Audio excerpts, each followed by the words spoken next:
Mga kapuso, unti-unting lumalapit sa kalupaan ang bagyong Krising. Maki-update tayo sa magiging lagay ng panahon kasama si GMA Integrated News Weather Presenter, Amor La Rosa. Amor!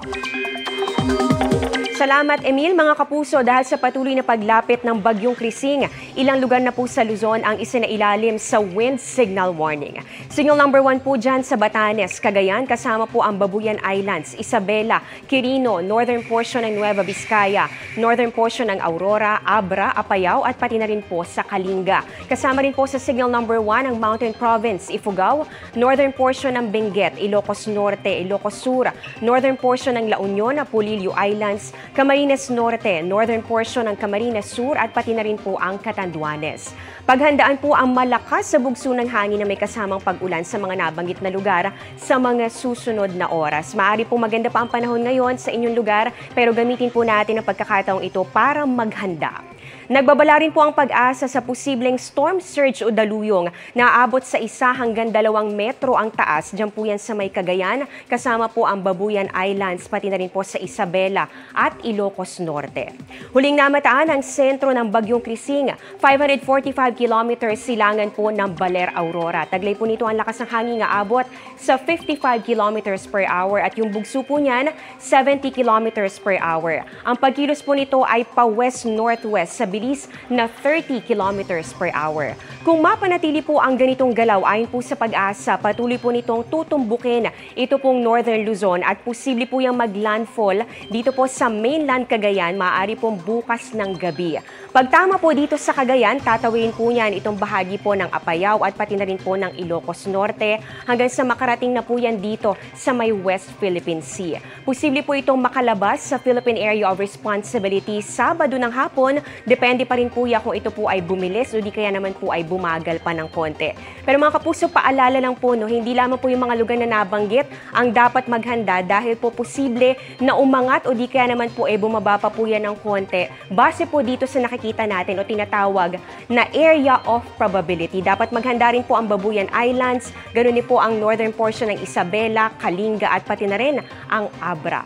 Patuloy pong hahatakin at palalakasin ng bagyong Krising ito pong hanging habagat o yung southwest monsoon at dahil po posible pang lumakas itong bagyong Krising, mas malalakas din po yung paghila nito o paghatak dito sa habagat kaya asahan po natin ang mga pag-ulan.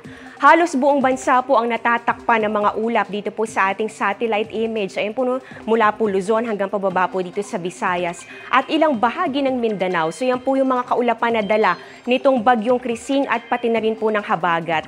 Kaya asahan din pong maraming lugar ang uulanin, maaari pong magpatuloy yan hanggang sa weekend.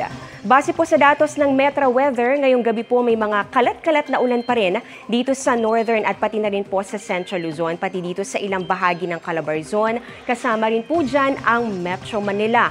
Mataas din po ang tsansa ng mga pag-ulan dito po yan sa Mimaropa, Bicol Region, pati na rin po sa eastern at western Visayas, pati na rin sa may Zamboanga Peninsula at Barma.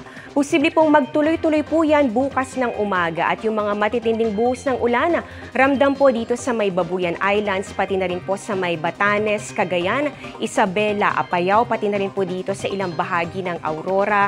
Ganon din po dito sa Mindoro Provinces, Palawan, Ilocos Region at dito rin sa ilang bahagi po ng Bicol Region at Western and Central Visayas.